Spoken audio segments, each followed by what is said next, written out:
I believe that if you're going to effectively carry out your mission in the future, that there are some things that you're going to have to do.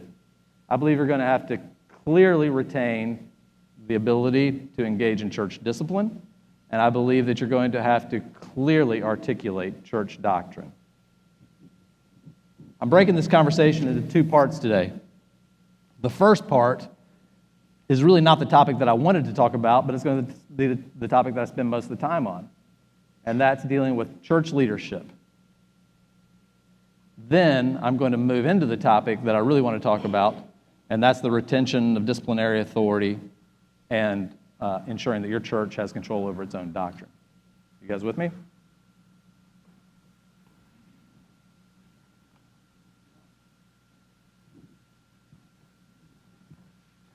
The church is an entity that is sacred. It is created in the New Testament. And yet, it also is governed by state law. They talk about the separation of church and state. Well, that's great. They say the church shouldn't interfere with the state, but you know what? The state interferes with the church. Right? So, let's talk about some of the various leadership roles and roles of persons in the church. The role of elder. The role of elder is a biblically created role. There are certain roles that the elder under the church are supposed to play. They're supposed to lead the church. They're supposed to teach and preach. They're supposed to protect the church from false teachers, lead the body in sound doctrine. They are supposed to visit the sick and to pray, and they are supposed to determine doctrinal issues.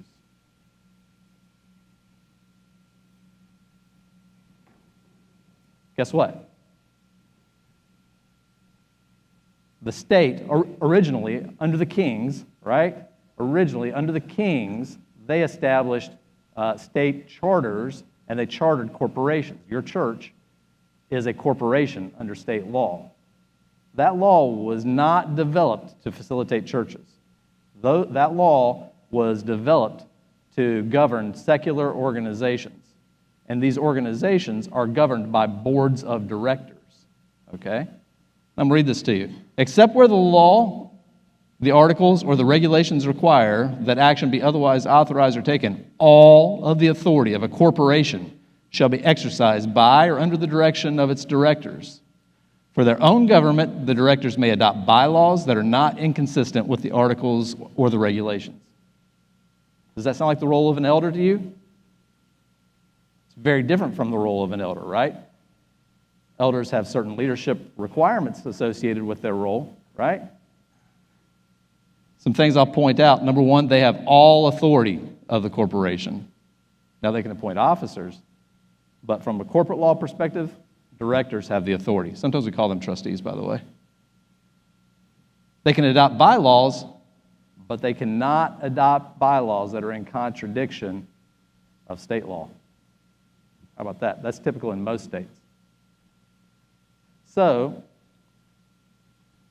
this role of elder on the sacred side and the role of director on the state side often become confused. Have you guys experienced that? Do you have times where you have elders who feel like they are the directors of a large corporation and they're going to go in and they're going to direct this corporation the same way directors would? So what we have is a result where there's confusion in the church and there's confusion with the elders as to what their roles are. In fact, an immature elder will use their secular authority to obtain control over the church, and then use their biblical authority to justify illegitimate actions and illegitimate motivation. Whereas mature elders should be using their secular authority in submission to their biblical mission and in defense of the church against secular powers and secular antagonisms. Make sense? I have some recommendations to help churches achieve that. Number one, in the bylaws, I think that we should define the role of our elder, and I think we should specifically relate to the biblical mandates that are the elder's job.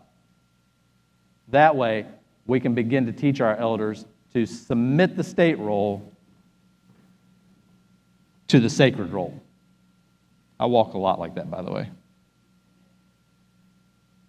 I also think that it's key to select only spiritually mature elders. A lot of times, we have an opening on the board, and we begin to scratch our heads and say, okay, well, who are we going to put on this board? And you find a body to fill the role. Believe me, I'd rather the role go unfilled than to fill it with someone who's spiritually mature, because that is a sure course to dispute within your church. I think we need to train our elders so that they themselves have a clear understanding of what their role is. I think the elders themselves, in partnership with the minister, need to create a culture within the board of elders itself that says, this is our job, the sacred is our job. And frankly, I prefer the elders be involved in the training themselves. The minister shouldn't be the only guy who's training these elders. We should have mature elders training each other, because that reinforces the culture of the board of elders.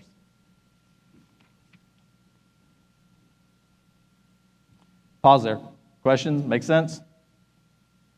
You guys get the dichotomy that exists between state law and sacred roles? All right. Now, likewise, the minister has a biblical role. His role is one of preaching and teaching. And yet, as Kyle Eidemann referenced yesterday, sometimes we confuse the minister with the CEO. Chief Executive Officer is a role that is created under state law, right? All officer positions are created under state law. This does not mean that our ministers are not officers under state law, because our churches do exist under state law also, correct? Nonetheless, their primary roles are those that are articulated in the Bible. They're preachers and teachers, and they lead the affairs of the church. Should the minister be an elder? 1 Timothy 5:17, the elders who direct the affairs of the church well are worthy of double honor, especially those whose work is preaching and teaching. To me, it sounds like the minister is an elder, that the church contemplates that the guy who's going to be preaching and teaching is an elder. And he has the authority to direct the affairs of the church. There are a lot of things that happen when the minister is an elder. He's not under the thumb of the board of elders. He is a partner with the board of elders when that happens. And I think that's key. I think that the Bible also, in this verse, recognizes that there are certain guys who are going to direct the affairs of the church and who are going to do the preaching and teaching. And so I do think that it's important that the whole board of elders understands what this role is, and the minister be willing to take leadership in that, and the minister be an elder. All right, I've got a case study. You guys ready to participate a little bit? Okay. 2 new elders are elected to the board. By the way, these case studies, most of them have happened in my career. These are not mostly made up. Some of them I've tweaked a little facts because I'm trying to pull out a particular emphasis, okay? So these things are typically real. 2 new elders are elected to the board by the congregation. Initially, things seem to go smoothly. They listen at board meetings, but otherwise do not provide much input. After about 6 months, one of the new elders begins to draw the minister aside each week, critiquing his sermons. Ever happen? Anybody? Soon thereafter, the minister overhears the other new elder criticizing the minister and his pulpit ministry. The criticism of the minister by these 2 elders increases to a point where every sermon and every program is critiqued. The minister attempts to appease the elders and bring them together in Christian love. One of the elders explains to the minister that he doesn't run the church. It's the elder's responsibility to do so. Unexpectedly, during one board meeting, the 2 new elders proposed the exploration of a merger with a nearby non-denominational church, which they described as a growing and vital church with a really great minister. What went wrong? Thoughts? What's going wrong in this church? What's that? novices as elders. I think that's my diagnosis of this case too. The number one problem in this is that we have spiritually immature elders who, number two, do not understand their role. So this church has not done a good job selecting their elders. This church has not done a good job training their elders, right? Is this a position that any of you want your churches to be in? You have to select your elders properly. You have to train them properly. Anything else going on here? How about what do you want your bylaws to say in this instance?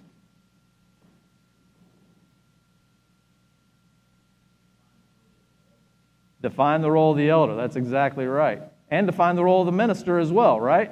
We want that defined in our bylaws too. So these things seem like they're mundane, but they cut to the core of what you guys do. Say who we are, say what our job is, and say where we're going, right? I hate that it has to be that way, but that is the way that it is in the real world. I have some recommendations here for you guys too. Number one,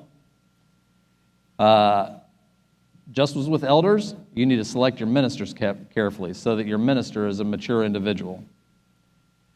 Define the role of the minister in the bylaws so the minister can be comfortable with the role that he plays. And by the way, if you're going to a new church, one of the things I would ask in my due diligence is, let me see your bylaws, because I want to make sure that I'm going to have the authority that I need to lead this church. Number three, we need to teach our churches, and to the degree that we have elders in here, we need to respect our ministers because they have a heavy burden and a heavy job.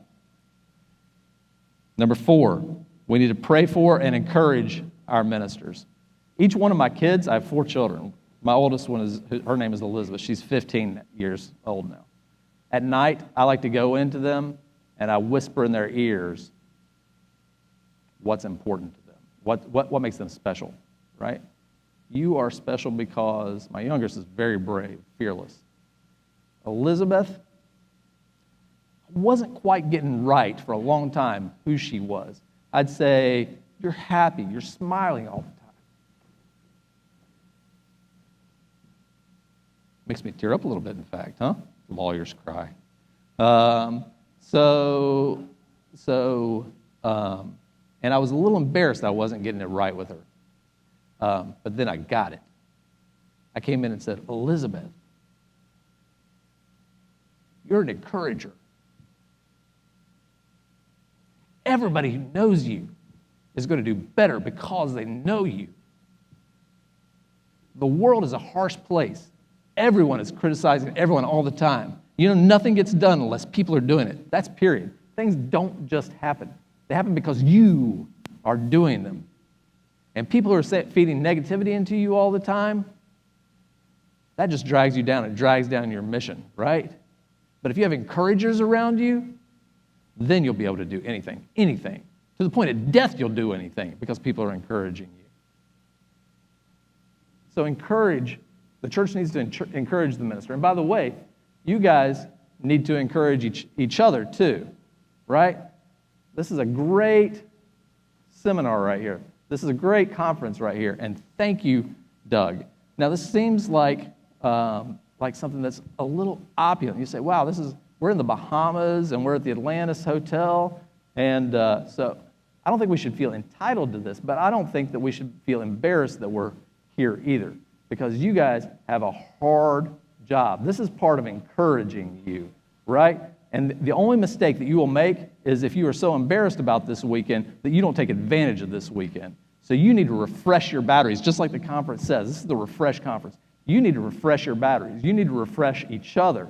And, this is wise on Solomon's part too, because it has a lot of investment in all of you, in all of your churches. And to send a team out who is not refreshed, we're not going to get the best results. But if you guys go out and you use this and you lead your churches and you're refreshed, then that's a wise investment of money. So thank you, Doug, and I think it was very wise here. So, like I say, encourage each other too. You have lots of opportunities to meet each other here. We have small churches here with ministers who would never have a chance to do this if it weren't for this conference. By the way, I'm off script now. You might notice. But some of these churches, these smaller churches, they need the encouragement of the bigger churches. So they need you to partner with them. So Cedric's church right over here. We have a church, a small church from Washington too, I think here. So these guys are new and they're trying to get things rolling. And we have some bigger churches, some mature churches. I think it would be great if you guys got together with Cedric and talked about becoming sister congregations. You think about things like, wow, we would really like to be able to minister to inner city folks. We know that there are needs there, but we also know that we can't reach them because we may not be culturally correct, we may not be racially correct, those people may not trust us, we may not understand them well. Well, guess what? Cedric's doing the job. Partner with the guy to get that job done that you want to. You don't have to rebuild that from scratch, right? And I'm not talking about making Cedric's church a mission. I'm talking about encouraging them. I'm talking about making them a sister. Let them help you carry out your mission, and then you can carry out the mission together. Encourage each other. Compensate your ministers. We're working on spend a lot of money on buildings. But a building is not the church, right? It's an important element to the church. But we need A-class teams in our churches leading those churches. And part of that is compensation. We don't need ministers. Well, churches are fortunate because ministers are mission motivated, right? They're so mission motivated that they compromise their own security a lot of times. And so suddenly you find yourself where ministers are being motivated by the need for money, right? And so money motivation because of pain is not a good way to have ministry mission, right? Those are all limbs. I'm a preacher's son. They come natural. I believe that educating your minister consistently is important. Help them come out of that day-to-day fight and help them have intellectual development. And yes, the church must hold its minister accountable because ministers are people too, and they are sinful too. But when you do so, you need to do that in private where possible because you're not trying to destroy an individual's ministry. I have seen churches bring the minister forward during Sunday morning conversation and rebuke him in front of the entire congregation as disciplinary for a sin that they found. How does that advance that minister's ability to preach? How does that impact his future? We all have sin, but there's ways to manage church discipline and minister discipline, right? All right, now I'm going to talk about membership. One of the biggest challenges in church ministry are those pesky members, right? This would be an easy job if it weren't for the members. These members have spiritual needs, emotional problems, family challenges. They get divorces. They have drug dependencies. They have immature behaviors. They're gossips. They're controlling. They have sexual desires, and they all get together by the hundreds every Sunday, 52 weeks out of the year, in a big room or in separate rooms together, and they expect you to take care of their spiritual needs, their emotional needs, and by the way, if you forget their first cousin's funeral, they leave the church. True? Is it any wonder that we have problems within the church? Don't be surprised when they come up. That is the job, right? So I spent 4 deployments in the Persian Gulf. But you guys are just crazy. In 1991, we blew up a baby milk factory, or so CNN said, right? But I didn't get a letter from anybody about swinging a cat around by its tail. In fact, 2 times a year, Memorial Day and 4th of July, I get to stand up and everybody applauds, right? Sometimes even Labor Day, and I have no idea why you have a stand-up during Labor Day.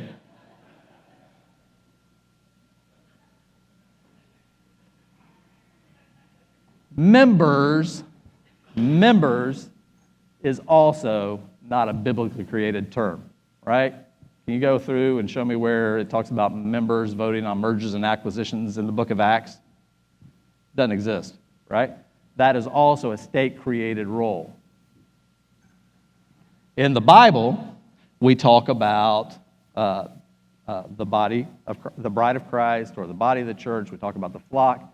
So that's what we talk about, where we all have some mutual responsibility one to another, right? But members have voting rights. I'm not saying voting rights are wrong. I'm not saying that they're bad, but you need to understand that is something that's created under state law and really doesn't have much to do with the biblical role of the church. Okay? Therefore, I think it's important to know who your members are. Here's a very common membership provision. I'm telling you, I've seen this exact provision a half a dozen times in church bylaws. The terms of admission to this congregation shall be repentance, faith in Jesus as Savior, confession of Jesus as Lord, and baptism by immersion. Immerse disciples of Jesus Christ from other congregations who affirm our basic beliefs and membership expectations shall be welcomed as members. As a lawyer, what's my objection to this?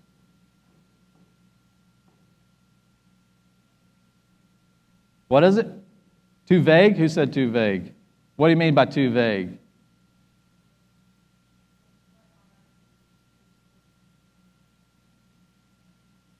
So, my objection to this is a great definition of Christian, but it's a terrible definition of member, right? If you baptize somebody and they believe and they repent, they are Christians. If Shannon baptizes me today, right, I am not a member of his congregation. But the bylaws say I could well be, which means if he has a hotly disputed issue going on in his church, I get to show up and say, hey, I want to vote. And they might say, I don't know. I say, let's look at the bylaws. Am I a member or not a member? Hey, Shannon, I'm a member. I can vote for you or against you, right? Likewise, immerse disciples of Jesus Christ from other congregations. And by the way, you can be a member of more than one not-for-profit congregation. We think people are members of church one at a time. But we're talking about not-for-profit corporation law, state law. You can be a member of more than one not-for-profit corporation. I can be a member of 6 of your not-for-profit corporations. Vote in them all. Immerse disciples of Jesus Christ from other congregations who affirm our basic beliefs and membership expectations shall be welcomed as members. Not might be, not could be, shall be welcomed as members. The only criteria are immerse disciples who affirm our basic beliefs and membership expectations. A little more wordy, sorry. All members of this congregation shall have followed the plan of salvation through repentance, faith in Jesus as Savior, confession of Jesus as Lord, and baptism by immersion. Okay, so far we're pretty much the same. No member shall be younger than 16 years of age. I really don't want 8-year-olds voting in my mergers and acquisitions issues. Membership to this congregation shall be granted following a person's affirmative request for membership. I come up front. I shake Shannon's hand. I would love to become a member, baptized or not. And in this case, it's not a huge church in this instance, approval by a majority of the Board of Elders for admission. So now we get to control not who's Christians. We want everyone to be Christians, right? But that may not be the person in this instance to be a member of our congregation. They may not live here, right? All members must acknowledge receipt of the bylaws of this congregation and submit to their terms, including disciplinary authority of the elders. So we'll talk a little bit more about this later, but I do like to have the bylaws placed in the hands of every member who comes through. It keeps us out of legal trouble later. I know that's not what we like to do, right? But keep in mind that you're in a dangerous position and you do have to do things right.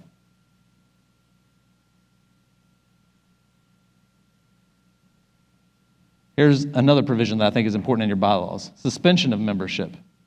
Accepting elderly or infirm members who cannot reasonably attend or persons who have been granted special dispensations, such as those serving in active duty military, members must regularly attend Sunday morning services.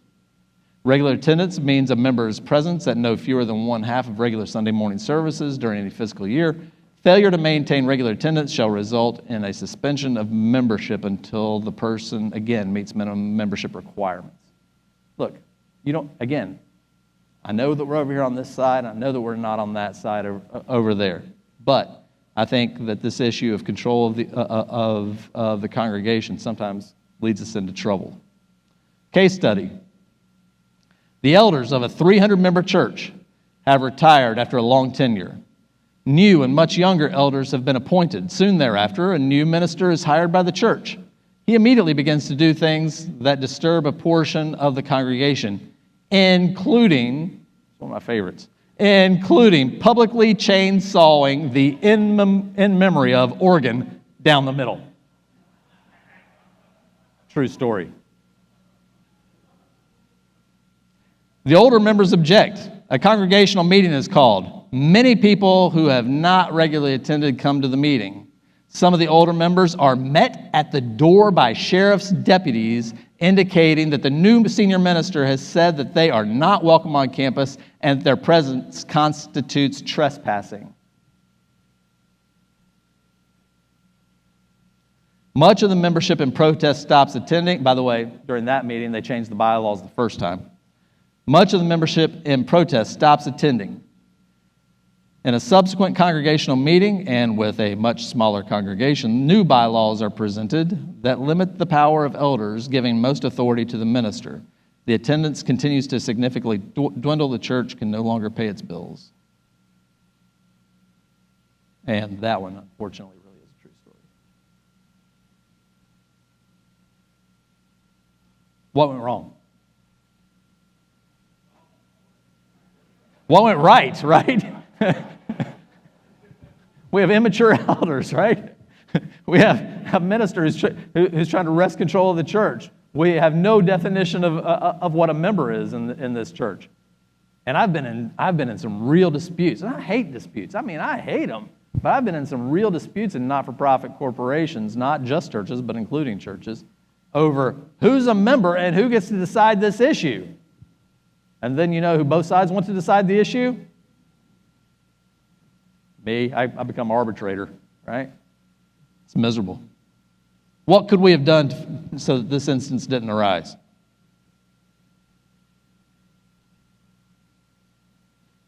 Sometimes it's such a mess, it's hard to know where to begin, right?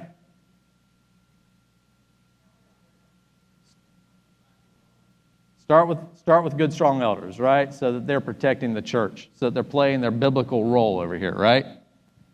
But also, I mean, I'm telling you, this particular minister, let's move back over to the hypothetical here. Also, sometimes you will have ministers who will do things for their own desires, their own goals, right? And they can really flummox the church. We have no definition of what a member is here, right?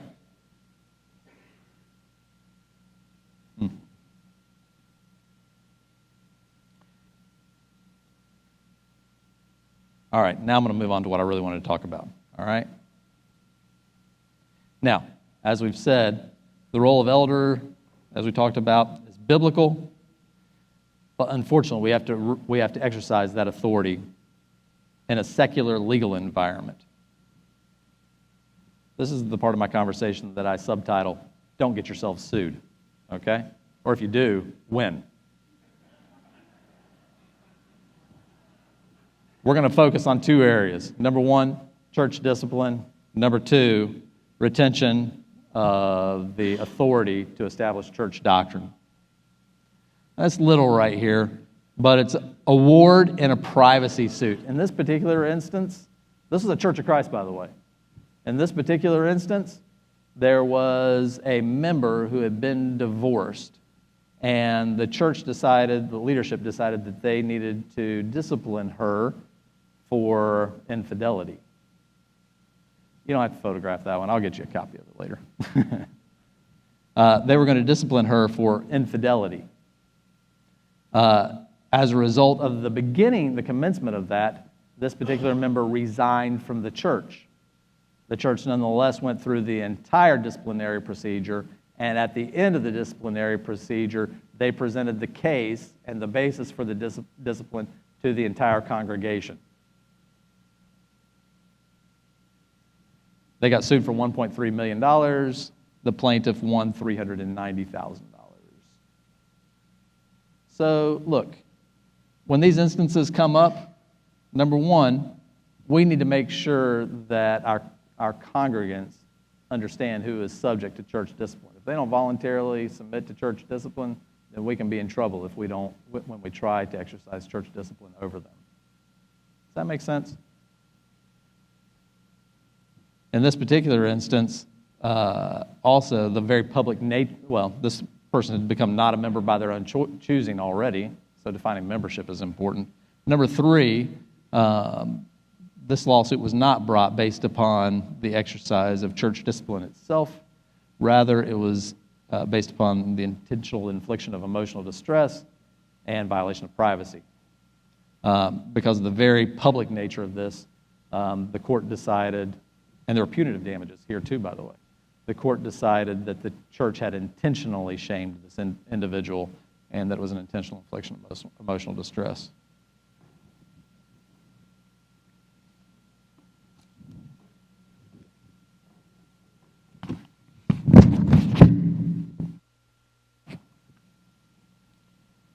Now, the exercise of church discipline is biblically mandated.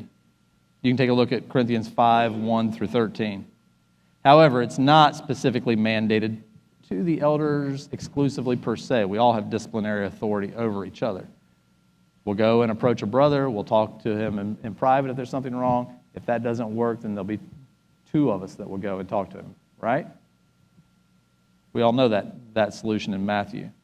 However, elders themselves do have disciplinary authority, and under state law, remember the board of directors, they have certain authority with regard to members as well, which is, by the way, I'm going to take an aside. A lot of times I've seen churches where the board of elders is separated from the board of trustees, and the churches feel that the trustees need to sign documents and do other mundane things, and they think that that's the way to preserve this board of elders.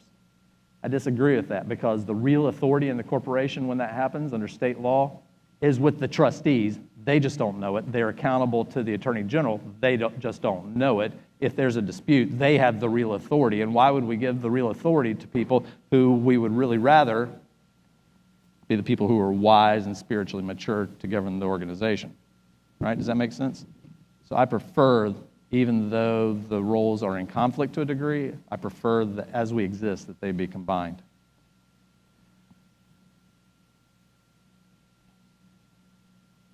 So I do think the Board of Elders needs to be the board to exercise church discipline, and we're in a position where, as I say, the legal framework is changing all the time, but we still have to be able to exercise that level of church discipline. I've got a case study for you.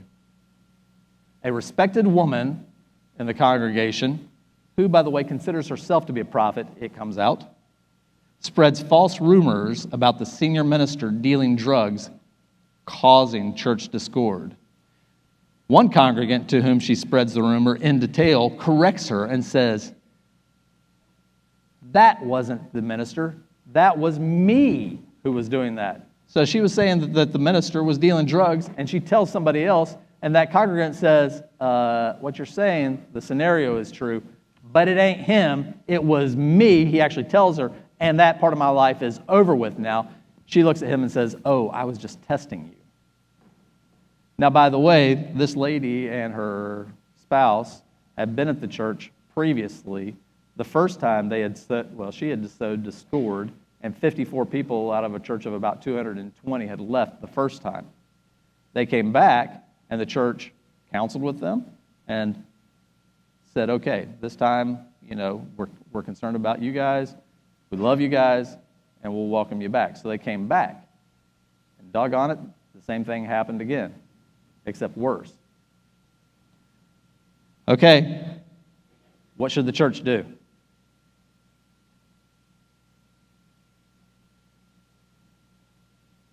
Speak up loud. I can't hear you if you're mumbling. What was that? Flogging?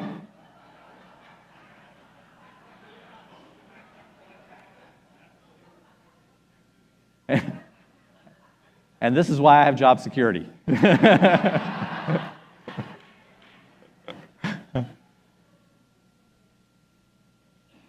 Well, does she stay or does she go? Let's start there. Go. Does everybody agree she should go? What's the process? Elders. Right, exactly right. So the elders have to make that decision. And how public should that decision be?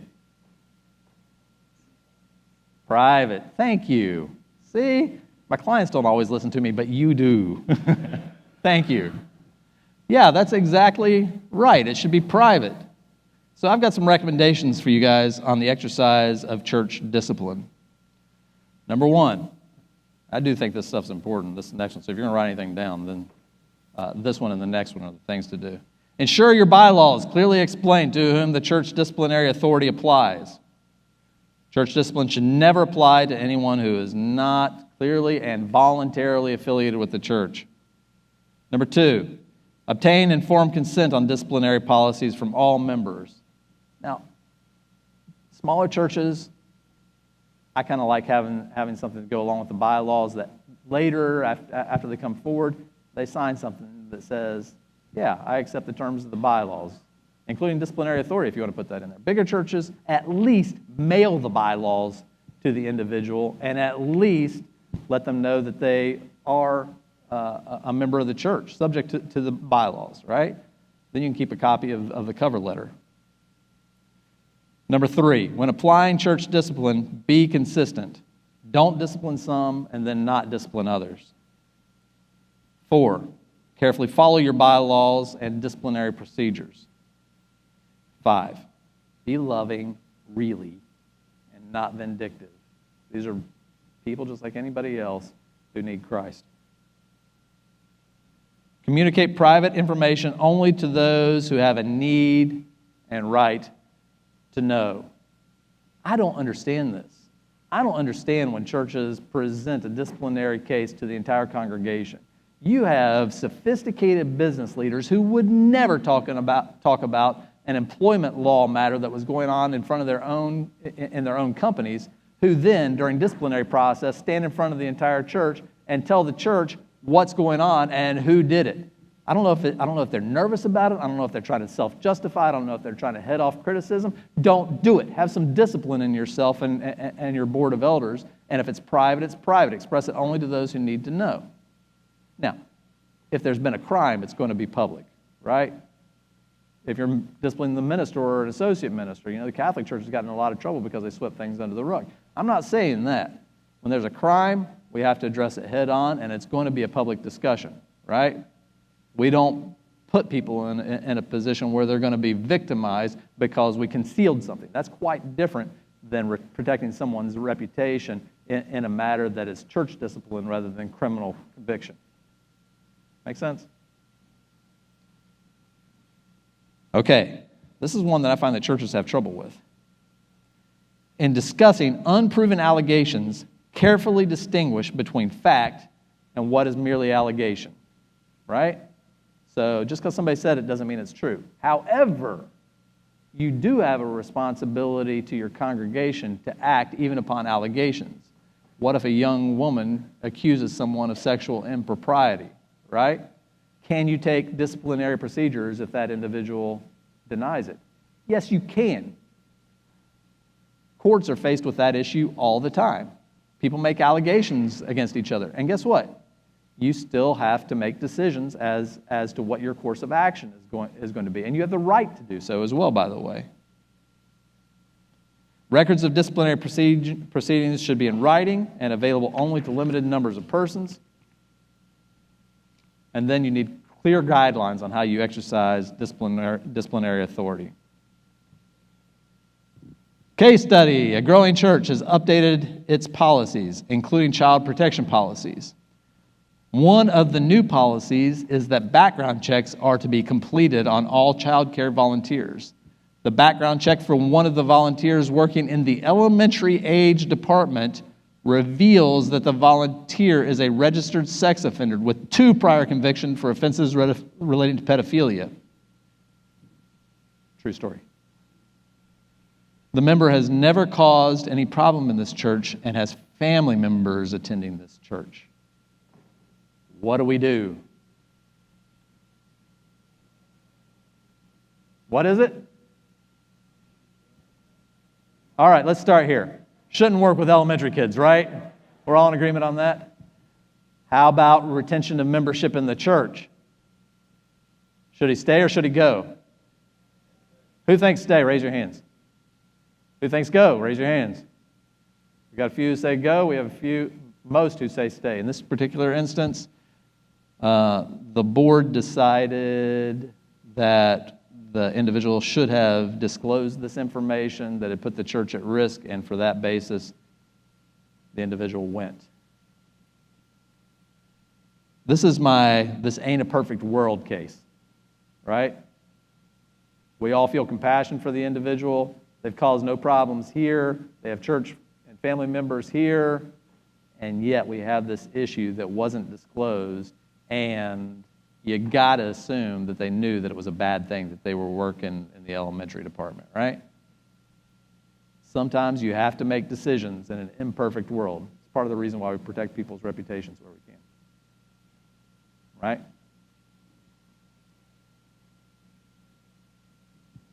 All right, any questions on church discipline? I really will stop and answer them. All right, I'm moving on to church doctrine now. Oh, do you have a question?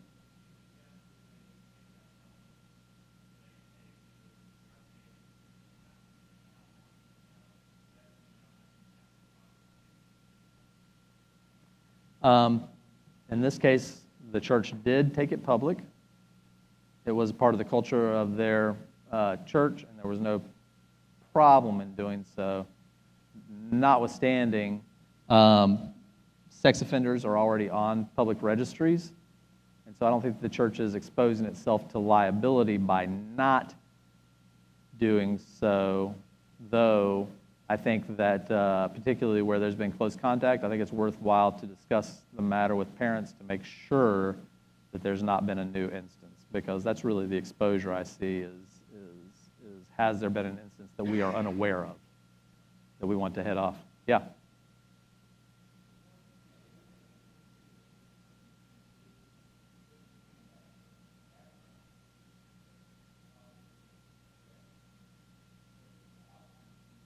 To let him go. Say it again? According to the case study, it didn't say whether an individual with a background would be let go. It just says that they would check the background. So now they have an option to keep that individual or to let him go. I think that's a very good point. So what Cedric is saying, hey, look, your policy says we're going to do background checks, but shouldn't we have a clear articulation of what the consequences of the outcome of this background check happen to be? I think the answer is yes. I think that people need to know what is going to happen if they fail the background check, right? And the church needs to know. And I think the church, for its own protection, needs to have that articulated.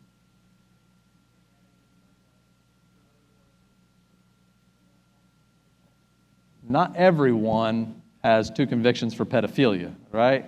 And yet we don't want them working with our children. So yes, I think as a matter of policy that we do in fact do that. In fact, this is really not the place where I thought I would mention this, but I think this is an important thing to bring out.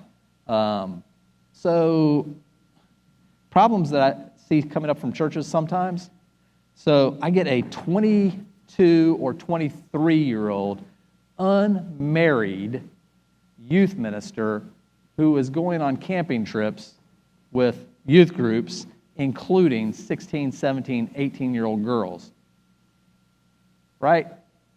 Is it unnatural for a 16, 17, 18-year-old girl to be attracted to a 22 or 23-year-old youth minister? Is it unnatural for a 22 or 23-year-old youth minister to be not attracted to their 16, 17, 18-year-old students? So we are putting them in a position sometimes where we are cooking our own chemistry of disaster, right?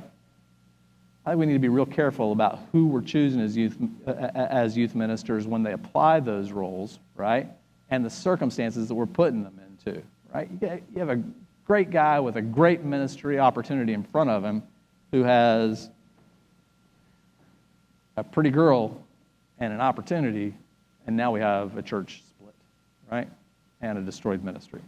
So we need to be mature enough. I got gray hair, right? Gray beard, in fact.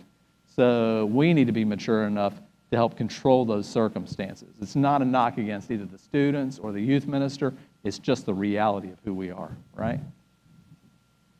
Yeah.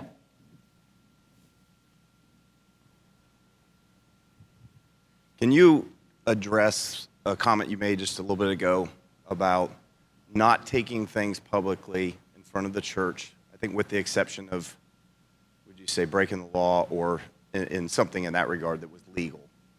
And you said that we shouldn't do that. Now, scripturally, 1 Timothy 5:19 and 20 doesn't say that. Scripturally, it says that we're not to entertain an accusation against an elder unless it's brought with multiple witnesses.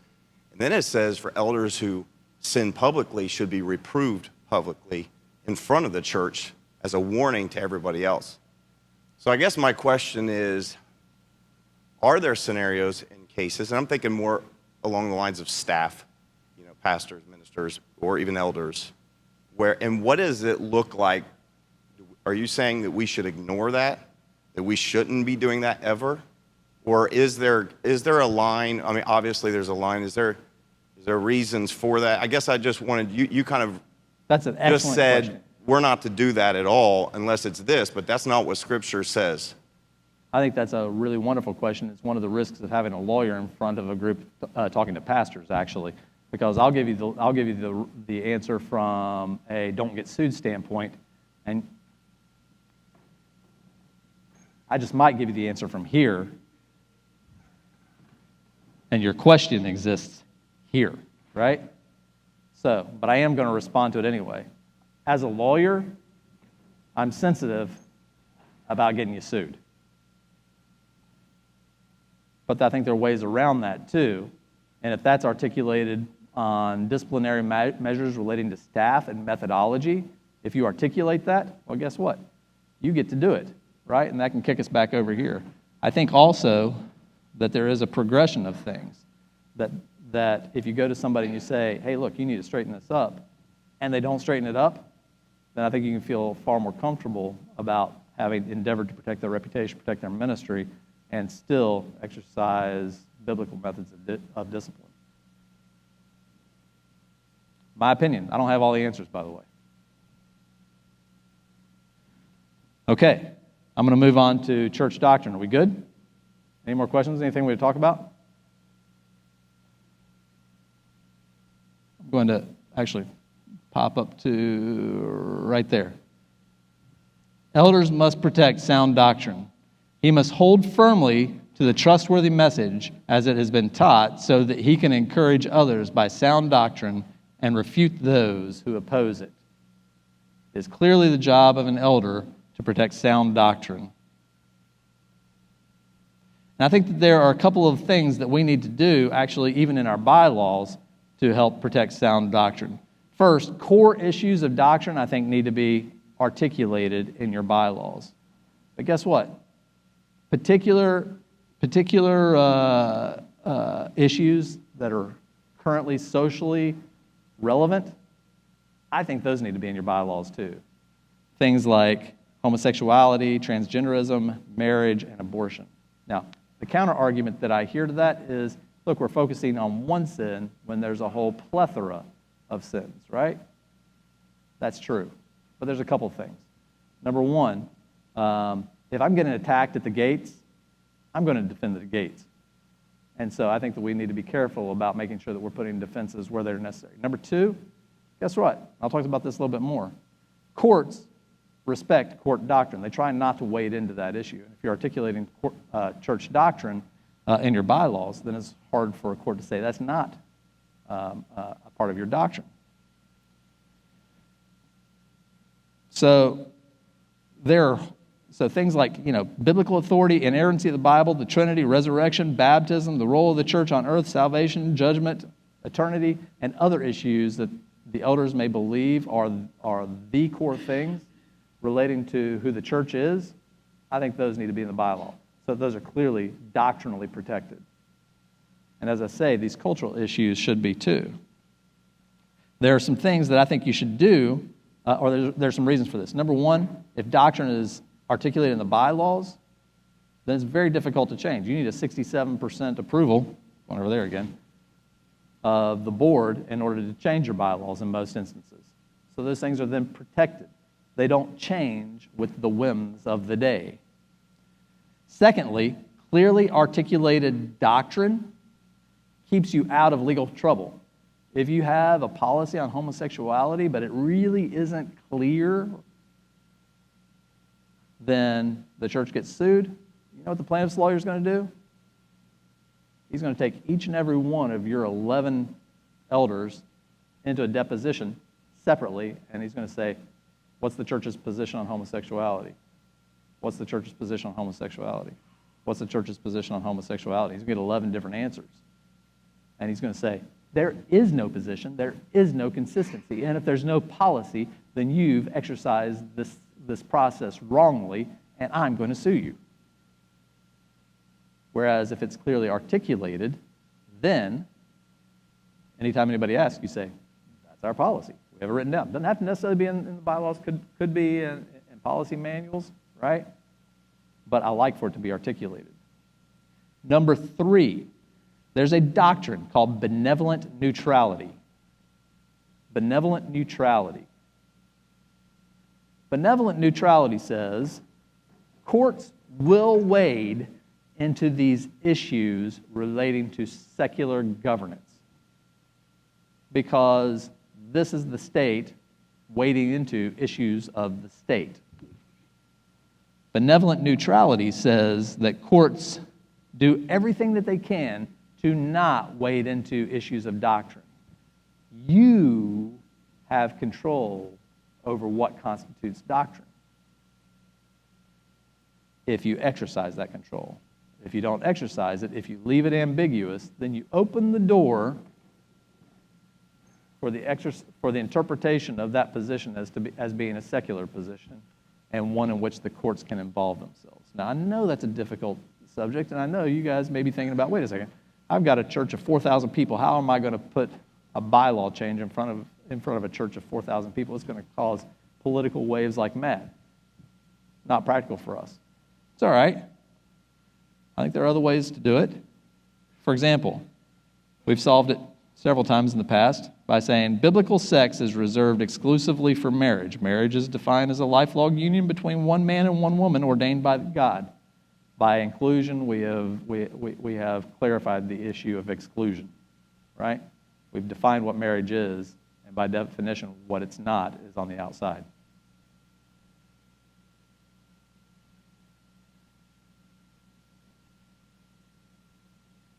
I also think that there are a lot of things that will not come up on a day-to-day basis or which you may not have clearly articulated doctrine or that you may get a new challenge on a doctrinal issue. Somebody has to be in a position to resolve those issues. I think your bylaws should clearly state, and this is a bylaw issue, that elders are the final arbiter of doctrine within this church. So if people begin arguing about, hey, we think it should be this or we think it should be that, the elders get to decide. Somebody's got to decide. And by the way, the minister is one of the elders, right?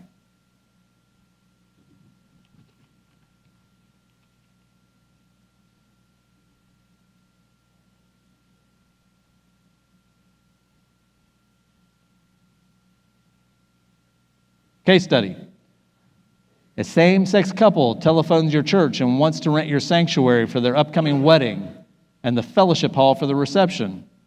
Unknown to you, the telephone call is being recorded by an organization looking to create case law, right?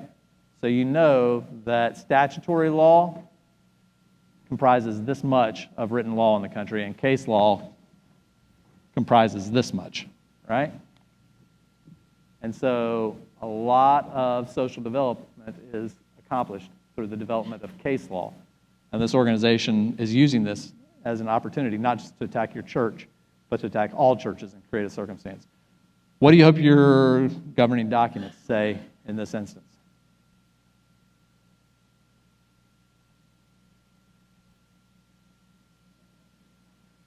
What's that? Speak up. Define what marriage is and not what it's not, right? How about our policies? I would suggest that we want to make sure that our policies indicate that our buildings will be used for reasons that support the church purposes and mission. Does that mean that you can't marry somebody who's not a member of the church? Yeah, you can still do it. Because one of the things we do is that we biblically marry people. It supports the church mission, even if they're not members. So don't cut it on whether it's member or not. Cut it on whether it's mission or not. Right? You can expand this to, and by the way, that way you keep it in the issue of doctrine and church use rather than the issue of just blanket renting out your facilities to the public, right? If you're just renting out your facilities to the public, then they're going to say, renting out facilities to public is a secular matter, not a sacred matter, and therefore we have the right to make a discussion. So if you articulate that your building is to be used in ways that support your mission, and that can be very broad, but I think even that distinction helps. So you can still bring in the Boy Scouts, right? But then you run into the issue, what happens when your Boy Scout troop leader is openly homosexual?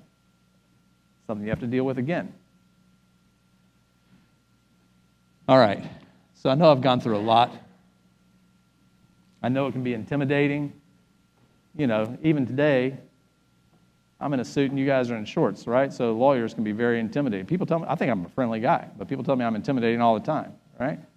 But this is a job that you can do, and it's a job that you are doing. You just need to be thoughtful about how you're doing it.